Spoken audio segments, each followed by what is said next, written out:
के भुखायल रहेलन सन। हेलो नमस्कार दोस्तों, मैं शिवेंद्र आप सभी को स्वागत करते हैं शिवेंद्र ब्लॉग में। तो कैसे हैं दोस्तों? उम्मीद करता हूं आप लोग बहुत अच्छे होंगे। दोस्तों बता दो, संघर्ष 2 आज आया, काफ़ी बवाल मचा रहे हैं और भाई लोग सब वेटिंग में हैं कि कब मेरा नंबर आएगा, कब मेरा नंबर आएगा। सबको देखना चाहिए, संघर्ष 2 काफ़ी गजब का है और ढेर सारा प्यार मिल रहे हैं। तो दोस्तों हर हर गंगे को भी फेल कर दिए। तो दोस्तों वही बात है कि एक इससे पहले भी एक गाना भी आया था, खेसारी 2 ट्रेंडिंग में, पवन पेंडिंग में। काफ़ी गजब का वो गाना भी, मतलब खूब वायरल हुआ, आप लोग ढेर सारा प्यार दिए।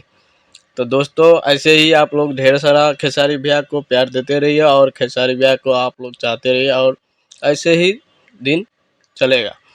दोस्तों बता दूं, खेसारी भैया जब भी कुछ करता है ना, कुछ सोच समझ के करते हैं और जनते को प्यार है, आप लोग इतना प्यार करते हैं।